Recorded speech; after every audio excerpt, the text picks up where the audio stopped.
तर बातमी आहे ती 26/11चा मास्टरमाइंड तहव्वूर राणा याच्या संदर्भात 26/11चा मास्टरमाइंड तहव्वूर राणा याला घेऊन एनआयएचं पथक भारतामध्ये आलेलं आहे। तहव्वूर राणाला विशेष विमानानं दिल्लीमध्ये आणण्यात येणार आहे। तहव्वूर राणाला पटियाला हाऊसच्या एनआयए कोर्टामध्ये हजर करत त्याचा ताबा मागितला जाणार आहे। 26/11चा मास्टरमाइंड तहव्वूर राणाला भारतात आणलं। भारतात आणलेला मुंबई हल्ल्याचा आरोपी तहव्वूर राणा एनआयएच्या कोठडीत राहणार आहे। राणाच्या चौकशीसाठी एनआयएनं विशेष टीम तयार केली आहे। 64 वर्षांचा तहव्वूर राणा मूळचा पाकिस्तानी आणि सध्या कॅनडाचा नागरिक आहे। राणाला भारतात आणतानाच पाकिस्ताननं राणाचा आमच्याशी संबंध नसल्याचं म्हटलंय। राणानं त्याच्या पाकिस्तानी कागदपत्रांचं 20 वर्षांपासून नूतनीकरण केलं नसल्याचं पाकिस्ताननं म्हटलंय। तहव्वूर राणावर काय आरोप? तहव्वूर राणावर मुंबई हल्ल्याचा आरोपी डेव्हिड हेडलीला जागांची रेकी करण्यासाठी मदत केल्याचा आरोप आहे। डेव्हिड हेडलीनं अमेरिकेच्या डिपार्टमेंट ऑफ जस्टिसला राणानं मुंबई हल्ल्यासाठी काय मदत केली ते सांगितलं। 2005 मध्ये हेडलीला लष्कर-ए-तोयबानं मुंबईत हल्ला करण्यासाठी जागा शोधायला मुंबईत पाठवलं। 2005 ते 2008 दरम्यान हेडली 5 वेळा भारतात आला।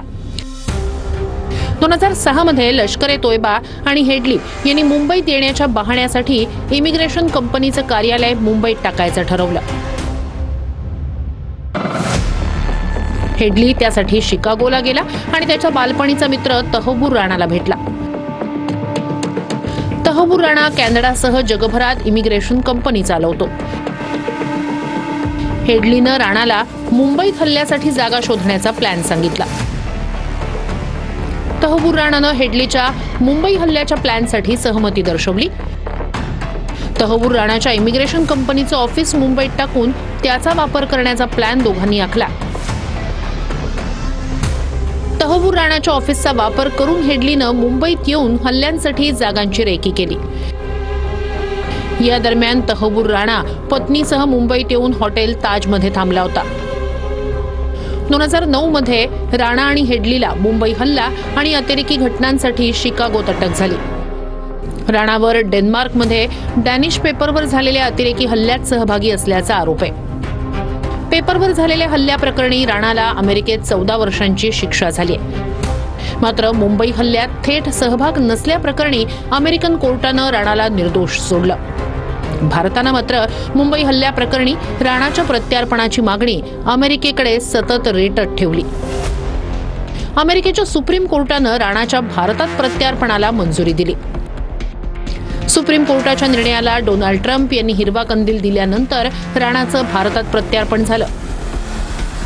कॅनडात स्थायिक होण्याआधी तहव्वूर राणा पाकिस्तानी आर्मीत डॉक्टर होता।